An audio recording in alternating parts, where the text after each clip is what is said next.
बिस्मिल्लाहिर्रहमानिर्रहीम। अस्सलाम वालेकुम दोस्तों, उम्मीद करता हूँ आप बिल्कुल ठीक ठाक होंगे। दोस्तों, अगर आप ओमान में मौजूद हैं इस वक्त और आपने अप्लाई किया हुआ है लाइसेंस, ड्राइविंग लाइसेंस यानी अप्लाई करने का सोच रहे हैं, या आपने शुरू किया था लेकिन कोविड-19 की वजह से वो स्टॉप हो गया, आपने कोई भी टेस्ट नहीं दिया या कुछ टेस्ट दिए उसका कुछ नतीजा नहीं निकला, तो आप लोग वेट कर रहे थे कि कैसे ही दोबारा टेस्ट शुरू होंगे, तो आप लोगों के लिए एक खुशी की खबर है कि इंशाल्लाह बहुत जल्द यानी परसों 15 तारीख को ड्राइविंग टेस्ट दोबारा शुरू हो रहे हैं।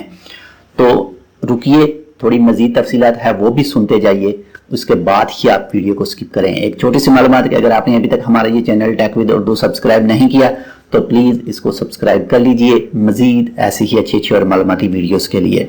दोस्तों, आज ही रॉयल ओमान पुलिस की तरफ से एक आर्टिकल आया है, एक कंफर्मेशन आई है कि हम ड्राइविंग लाइसेंस के टेस्ट जो हैं वो दोबारा शुरू कर रहे हैं, लेकिन वो शुरू होंगे 15 जून सन 2020 और दिन सोमवार से। लेकिन जितने भी ओमानी हैं जो ड्राइविंग की तालीम देते हैं उनको कहा गया है कि कल यानी 14 जून सन 2020 और दिन इतवार को अपने अपने जितने टेस्ट उन्होंने बुक करवाने हैं वो टेस्ट अपने बुक करवा लें।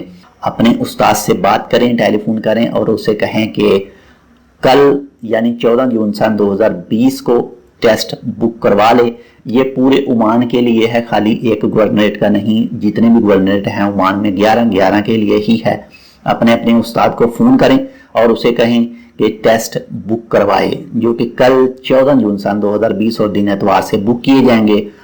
15 जून से जो टेस्ट शुरू हो रहे हैं ड्राइविंग के, जितने भी सुप्रीम कमेटी ने अहकाम दिए हैं, जितनी भी उन्होंने हिफाजत के हवाले से कहा है, जो भी मैसूर है उनका वो मुकम्मल फॉलो करना है सबको। वो चाहे आपका उस्ताद है, वो चाहे आप खुद हैं, आपको मस्ट उनके रूल फॉलो करने हैं, तभी आप कामयाब रहेंगे, तभी आपके खिलाफ कोई कानूनी कार्रवाई नहीं हो सकेगी।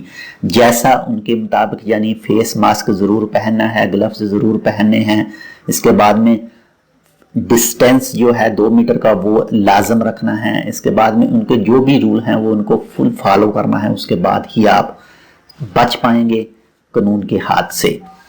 तो इसके मुताबिक इस वीडियो की डिस्क्रिप्शन में एक आर्टिकल है, अगर आप पढ़ना चाहते हैं तो उस आर्टिकल को भी आप पढ़ सकते हैं। तो ये थी आज की अपडेट, इंशाल्लाह मिलते हैं किसी दूसरी अपडेट के साथ। आप अपना बहुत सारा ख्याल रखिए। आपको सुप्रीम कोर्ट ने जितने भी अहकाम दिए हैं प्लीज उनको फुल फॉलो कीजिए, ताकि आप खुद सेफ रहें, आपके साथ रहने वाले सेफ रहें और आपकी फैमिली भी सेफ रहे। तो मिलते हैं दूसरी अपडेट के साथ, तब तक के लिए अल्लाह हाफिज।